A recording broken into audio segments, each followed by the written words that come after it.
February 2003. Saskatchewan, Canada.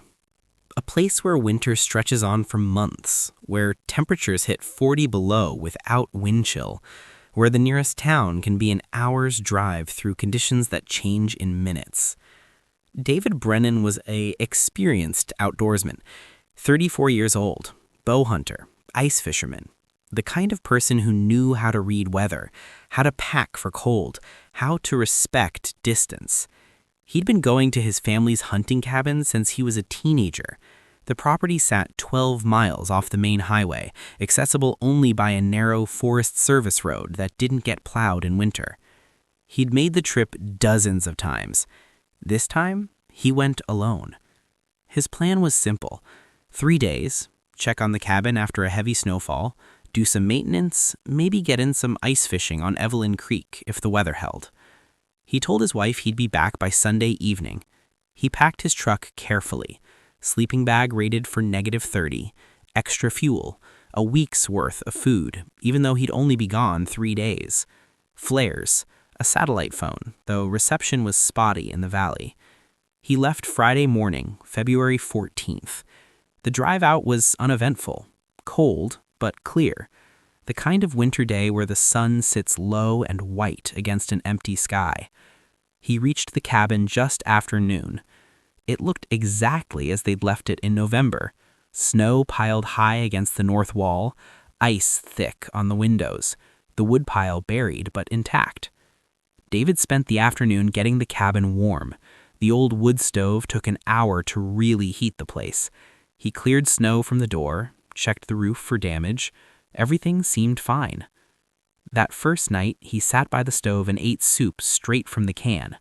Outside, the temperature dropped to -28. Inside, the cabin held heat well enough. He went to sleep around 10 and woke up at 2:15 in the morning to a sound he couldn't place. Scratching. Not animal scratching, not branches against the roof. This was deliberate, rhythmic.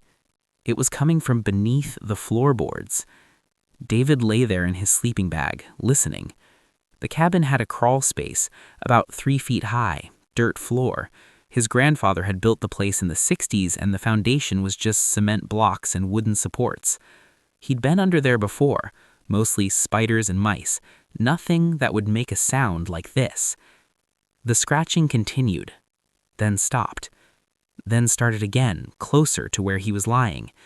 He got up, grabbed his flashlight. The cold hit him immediately.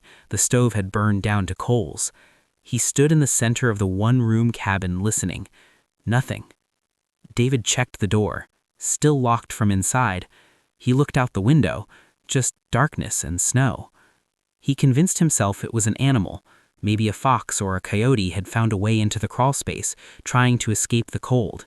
He fed the stove, got the fire going again, went back to sleep. But the scratching returned just before dawn. This time, it moved. From one side of the cabin to the other, methodical, like something was searching. David got dressed, went outside in the blue pre-dawn light. The snow around the cabin was undisturbed. No tracks, no holes dug under the foundation. He walked the perimeter twice. Nothing. But when he came back inside, he noticed something he'd missed in the dark. Near the corner of the cabin, between 2 floorboards, there was a gap, and someone had pushed a small rock up through it from below. It sat there on the floor, a smooth river stone, about the size of a quarter. David stared at it. There was no reason for a rock to be inside the cabin, and there was definitely no reason for it to have come up from underneath. He picked it up. It was ice cold. That's when he heard the breathing, not his own, coming from the gap in the floorboards. Slow, shallow. David stepped back. He grabbed a pry bar from his toolbox, knelt down, wedged it into the gap, and pulled up one of the old boards. The flashlight beam cut down into the crawl space. At first, he saw nothing but dirt and support beams.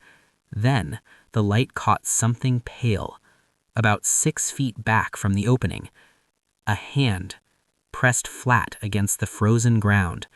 gray skin, fingers spread wide. David didn't move. The hand didn't move either. He angled the flashlight, trying to see more. The hand was attached to an arm. The arm disappeared back into the darkness under the cabin. And then the fingers curled, slowly, one at a time, like it was waving. David dropped the flashlight.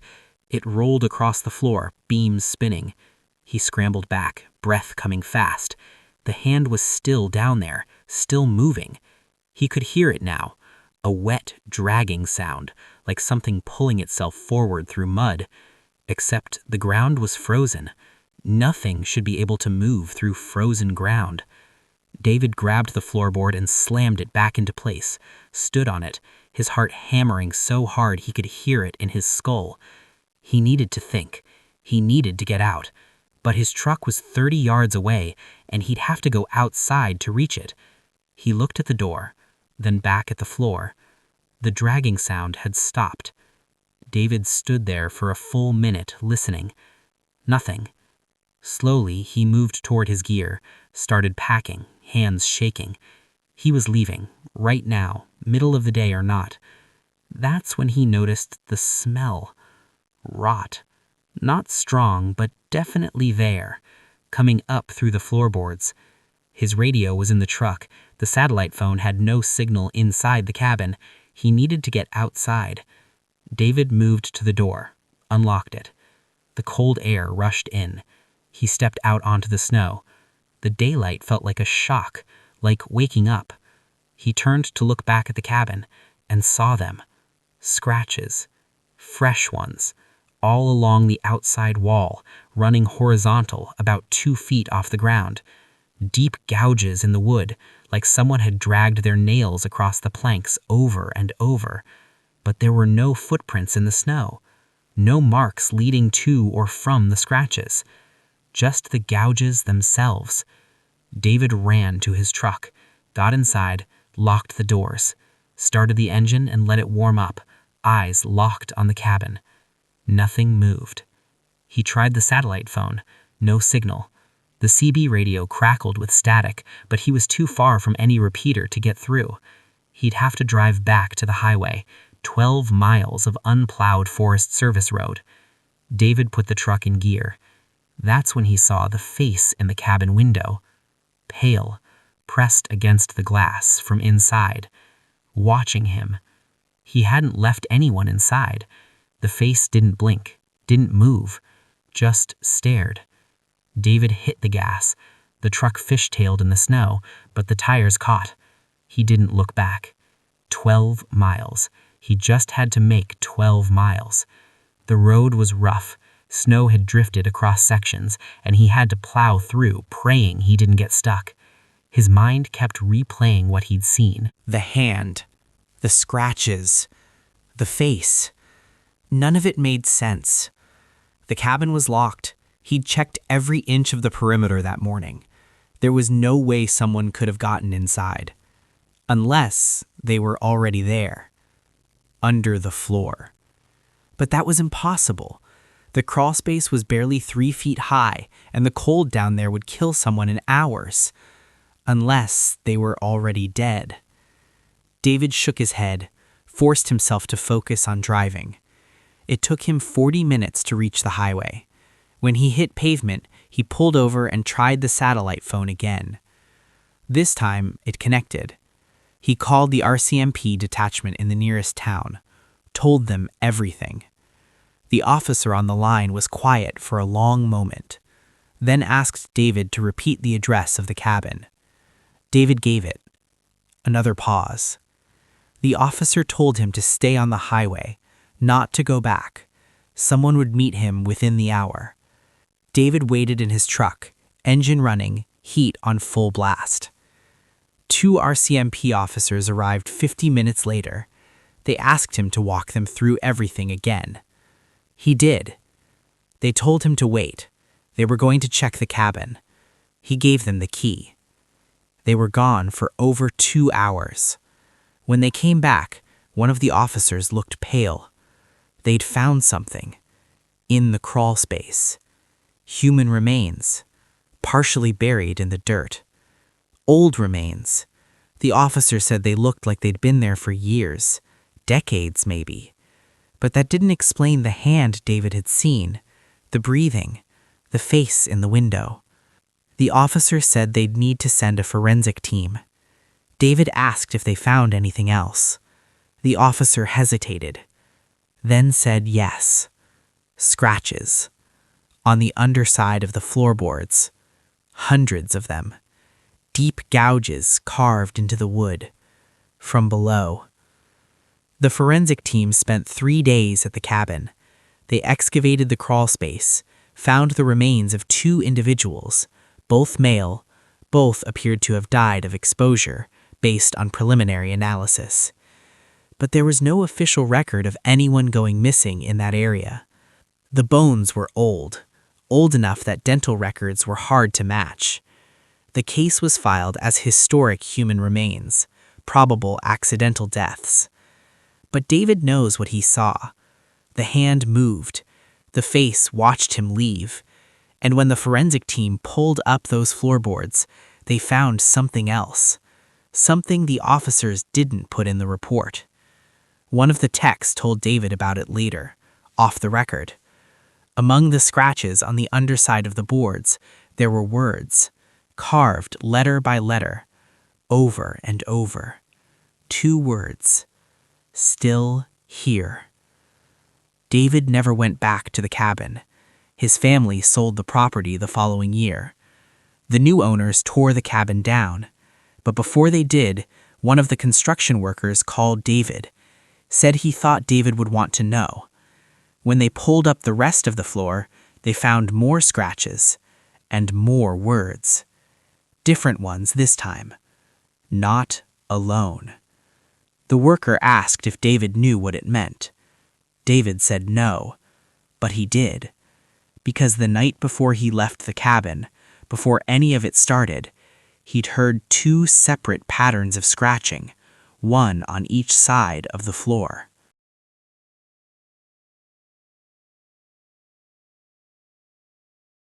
January 1998. The White Mountains of New Hampshire. A place where winter hiking is both popular and deadly. Where trails that feel manageable in summer become knife edges of ice in January. Where every year someone doesn't come home. Rebecca Marsh was 27, a graduate student, experienced hiker.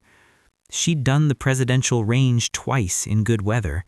She knew how to layer, how to read a map, how to recognize the signs of hypothermia. She planned a solo winter hike, a 2-day trip, 18 miles, starting at the Pinkham Notch trailhead. Her route would take her up to the ridge, across to an AMC hut that stayed open year-round, then back down a different trail. She filed a trip plan with the ranger station, packed carefully. Extra batteries, emergency bivvy, a personal locator beacon. Everything right. She started her hike Saturday morning, January 10th. Temperature was 12 degrees at the trailhead. Winds right. Forecast called for clear skies. She made good time, reached the ridge by early afternoon. That's where her trip plan ended, because Rebecca never made it to the hut. She was reported missing when she didn't return Sunday night. Search and rescue went out Monday morning. They found her Kent, set up about a mile off trail in a dense stand of spruce trees. She'd camped in a smart spot, protected from wind, near a water source. But Rebecca wasn't in the tent. Her sleeping bag was still inside, laid out, like she'd been using it. Her boots were there, her jacket, her pack. Everything was there, except Rebecca. The search team called it in immediately. This was wrong, all wrong. No one leaves their tent in winter without boots, without a jacket. The temperature the night before had dropped to -4. They expanded the search, used dogs, helicopters, over 60 volunteers. They found her footprints in the snow, leaving the tent. Bare footprints. The prints led into the woods, away from the trail, moving uphill. The searchers followed them for half a mile. Then the prints stopped, not at an obstacle, not at a cliff or water. They just ended, mid-stride, in the middle of a flat clearing surrounded by trees. One print, then nothing, like she'd vanished. The search continued for 6 days. They found nothing else. No body, no clothing, no signs of a struggle, just those footprints ending in snow. The case was listed as a missing person, presumed dead, but it stayed open because 3 other hikers had gone missing in that same area over the previous 15 years, all in winter, all solo hikers. 2 were never found. One was found in spring, 8 miles from where he'd last been seen, curled under a rock ledge. The official cause of death was hypothermia, but the ranger who found him said something was off. The body was positioned strangely, arms and legs tucked in tight, face pressed into the ground, like he was hiding. The case went cold. Rebecca's family never stopped looking. They hiked that area every year, put up signs, offered a reward. Nothing. Until February 2004, 6 years later. A group of ice climbers were working a route on the north face of a peak about 4 miles from where Rebecca disappeared. One of them noticed something strange, a patch of ice that looked different, clearer. He chipped at it and found fabric. They called search and rescue immediately. It took 2 days to extract what they'd found. A body, frozen into the ice, perfectly preserved. It was Rebecca Marsh. She was curled into a fetal position, eyes closed, hands pressed over her ears. The medical examiner confirmed cause of death as hypothermia, but there were questions. The location didn't make sense. The ice face where she was found was 4 miles from her campsite, in the opposite direction from the trail, across terrain that would be nearly impossible to cross in daylight, let alone at night, without gear. And there was no explanation for how she ended up inside the ice itself. The examiner said it looked like she'd crawled into a crevasse and the ice had formed around her. But the ice was old, layers of it, the kind that takes months to build up, not overnight. Her family asked to see the body before burial. They said she looked peaceful, but her sister noticed something. Rebecca's hands were clenched. When they opened them, they found something inside her left palm, a small piece of paper folded tight, soaked through and nearly illegible, but you could still make out 3 words, written in pencil. It followed me. The note was never officially explained. The family kept it, never showed it to authorities. Rebecca's sister told a local journalist about it years later, but the story never gained traction. Just another strange detail in a strange case. But the note raised questions that no one could answer. What followed her? Why did she leave her tent without gear? And how did she end up miles away, encased in ice that shouldn't have formed that quickly? The ranger who'd been part of the original search reached out to Rebecca's family after the body was found. He wanted to tell them something he'd left out of his initial report. When they'd found Rebecca's campsite, her tent was zipped shut from the inside, meaning she'd sealed herself in. But the zipper had scratches around it, deep ones, like something had tried to get in. And when they'd followed her footprints into the woods before the prints disappeared, they'd found other tracks nearby. Not animal tracks, not boot prints, just smooth depressions in the snow, evenly spaced, moving parallel to Rebecca's path, like something had been walking alongside her, something that didn't leave footprints the way people do. The ranger said the search team decided not to include that detail in the report. It would have caused panic, raised questions they couldn't answer, so they left it out. Rebecca's sister asked him what he thought had made the marks. The ranger said he didn't know, But he'd been working in those mountains for 30 years, and he'd seen those marks before. 3 times. Always near where someone went missing. Always in winter. He said the old-timers had a name for it. They called it the Walker. Said it lived high up, in the places where the tree line ends and the wind never stops. Said it came down in the coldest months, when people were most vulnerable. Said it followed hikers, waited until they were alone, exhausted. Then it called to them, made them leave their tents, leave their gear, walk barefoot into the snow. The ranger said he didn't believe in stories like that, but he'd never been able to explain those tracks. And after 30 years in the mountains, he'd learned to not hike alone in January. Rebecca's sister asked him one more question. She asked if he thought Rebecca had suffered. The ranger was quiet for a long time. Then he said, "No." He said hypothermia at the end can feel like warmth, like peace. He said if Rebecca was running from something, she probably didn't feel afraid at the end.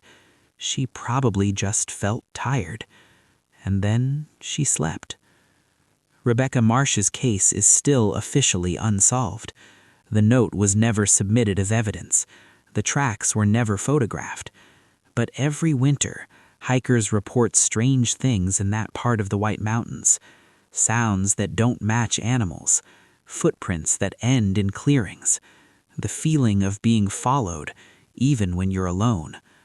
Most people ignore it, write it off as wind or wildlife or exhaustion. But the rangers know. They know not to camp in certain areas. They know to hike in groups. And they know that when the temperature drops below 0 and the sun goes down early, you don't go looking for what made those sounds. You just keep moving, and you don't look back.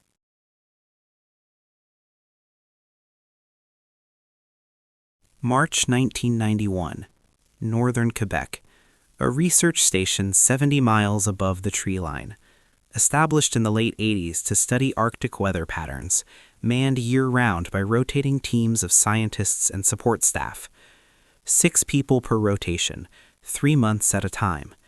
The station was small, prefabricated buildings connected by enclosed walkways, self-sufficient, generators, food storage, water reclamation, everything needed to survive in one of the most isolated places on Earth.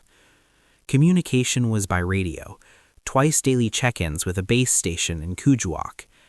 The team that arrived in January 1991 consisted of 3 meteorologists, 2 technicians, and a cook. Their rotation was supposed to end in April.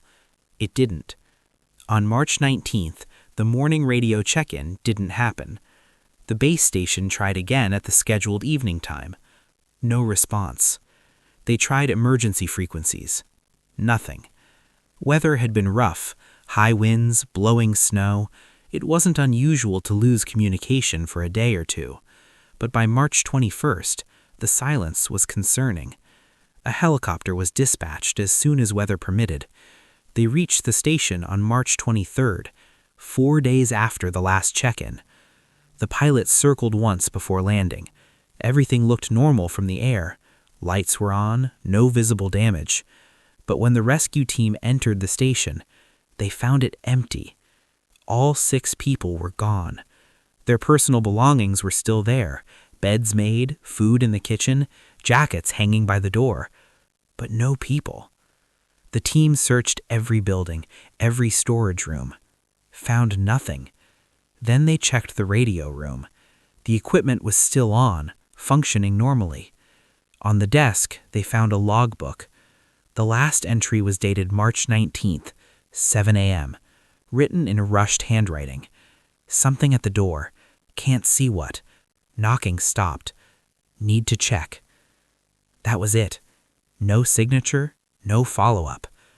The rescue team searched the surrounding area, quarter-mile radius. The wind had erased most tracks, but they found one set of footprints, leading away from the station, heading north, into the open tundra. They followed them for half a mile before the prints disappeared under fresh snow. No bodies, no signs of distress. The team was listed as missing. An investigation was launched, but there wasn't much to investigate. Just an empty station and 6 people who'd walked out into negative 30-degree weather without coats. The case was officially closed in 1993. Presumed dead, probable environmental exposure. But there was something the official report didn't include. The rescue team found it in the radio room, tucked under the desk. A tape recorder. One of the meteorologists had been using it to log audio notes. The tape was still inside, stopped mid-recording. The rescue team played it back. What they heard changed everything. The tape started normal. A man's voice, one of the meteorologists, dictating observations about wind speed and barometric pressure. Standard stuff. Then there was a pause. Background noise, someone moving around. The man's voice came back, quieter. "Did you hear that?" Another voice, distant, probably across the room. "Hear what?" "Knocking. Outside." Silence for several seconds. Then a woman's voice. "There's nothing out there. Wind's probably blowing equipment around." "No. Listen." The tape picked up something, a rhythmic sound, faint but distinct. Knock, knock, knock. Pause. Knock, knock, knock. The man spoke again. "That's not wind." "Well, what is it?" "I don't know. Should we check?" "In this weather? Hell no. If something's loose, we'll find it in the morning." The knocking continued, regular intervals, patient. Then it stopped. Silence for almost a minute. The man's voice, barely audible. It stopped. "See? Just equipment." But then the knocking started again. Different door this time.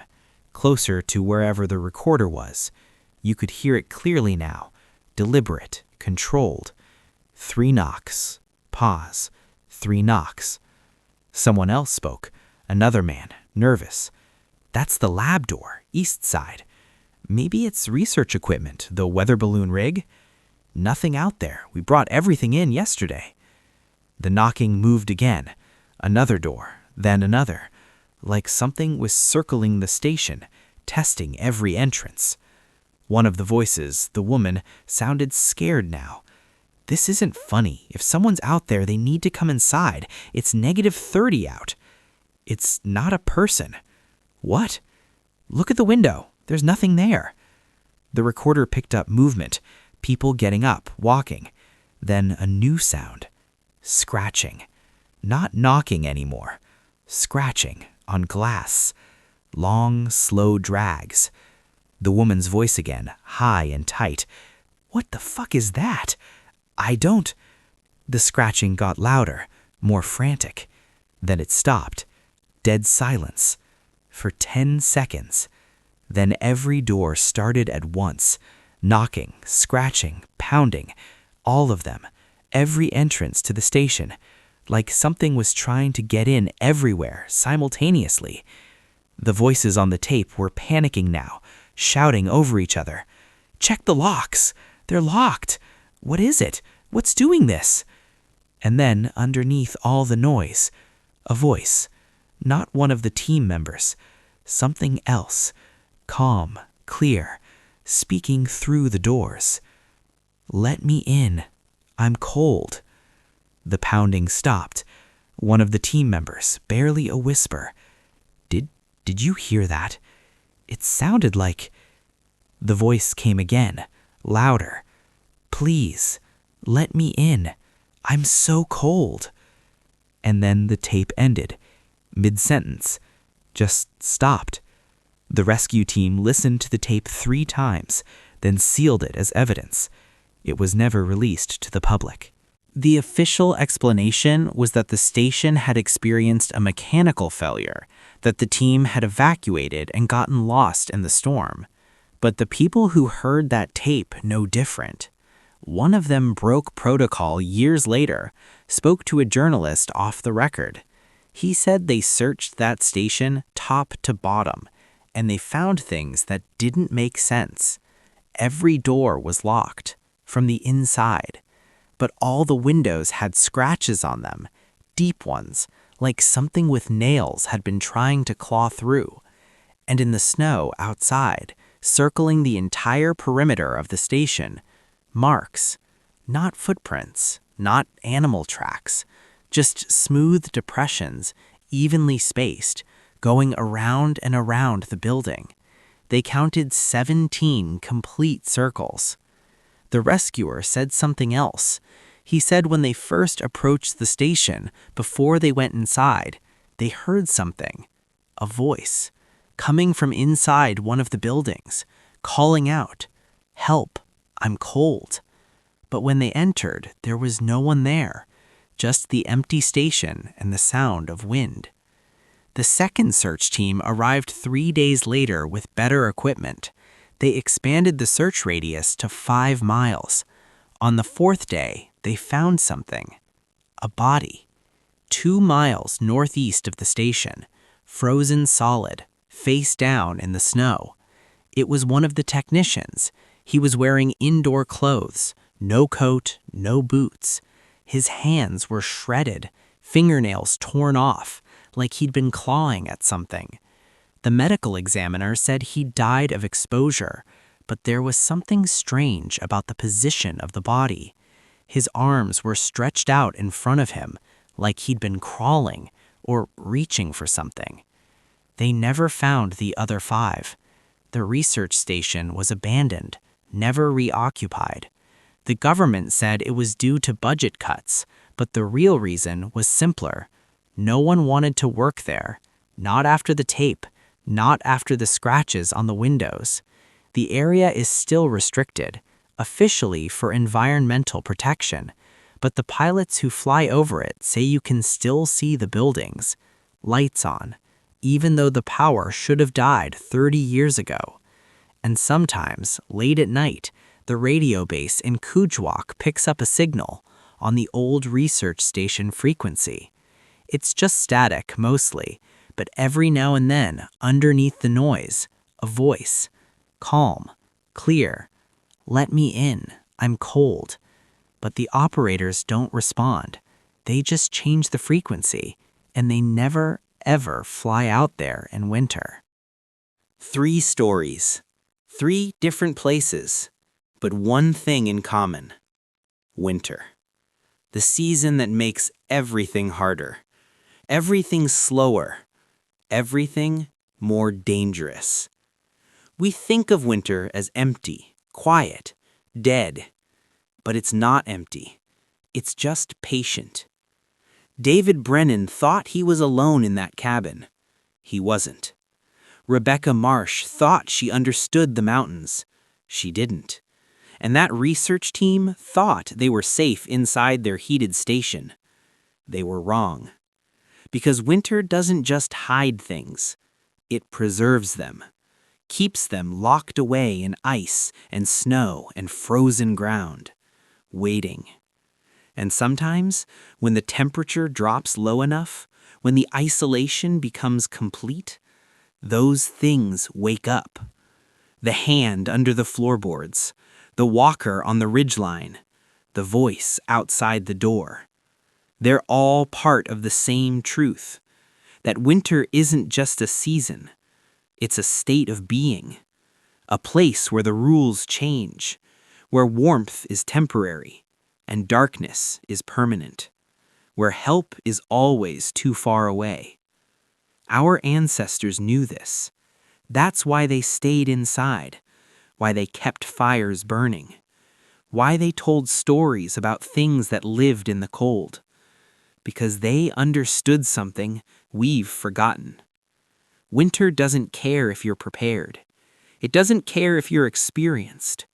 It just waits. And when you're alone, when it's dark, when the temperature drops and the wind picks up and you can't see more than a few feet ahead, that's when you remember. Winter doesn't forgive, and it never forgets. Stay warm out there. And if you're ever in the backcountry, in the frozen places where people go missing. When the sun goes down and you hear something outside your tent, something knocking, something scratching, something calling your name in a voice that sounds almost human. Don't open the door. Don't look outside. Just remember, you're not alone. You never were.